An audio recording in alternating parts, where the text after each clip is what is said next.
You're not really into politics. Okay, it's fair enough. But what are you into? Transformers? Pokemon, you fucking child? Sorry, but this election affects you in ways you couldn't possibly imagine. But also in quite a few ways that even your pot-addled teenage brain can manage. Yeah, soaring youth unemployment in a job market saturated with unpaid internships, filled with jammy little fuckers who have daddy helping with the rent. Tuition fees have tripled, no help with housing if you're under 21, huge cuts to youth services and youth mental health services. Fucking brilliant. They get away with this shit because you don't bother to fucking vote. What's that? What's the point? They're all the bloody same, aren't they? Yeah. In other words, I'm a lazy, ignorant twat, and I can't be asked to even register to vote, let alone read something that might inform me. And yes, it's fucking boring. I do this for a living. Politics is fucking boring, but it doesn't make it unimportant.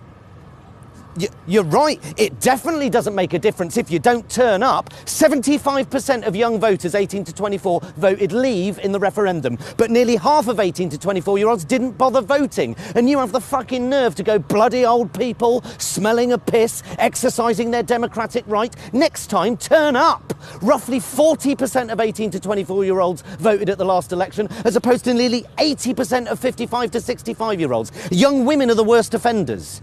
What happened to fucking throwing yourself in front of a horse to get the vote? You know, what happened to fucking girl power? Zig, you know?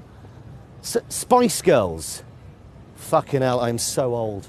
In Australia, you have to vote, right? It's a legal requirement. The argument against that is, in a free society, you should have the choice not to vote. But you do. You can walk into the voting booth and draw, I don't know, a big fat cock on the paper, if you like. That's perfectly legal and acceptable behaviour. Spoiling your paper. I vote for none of the above. Draw a big cock or, you know, a shitting arse. To me, that is more politically engaged than not bothering at all. But to be able to draw a shitting arse on a ballot paper, as is your democratic right, you have to register to vote. Your apathy is the most dangerous threat to democracy and freedom that there is. You need to vote, mate.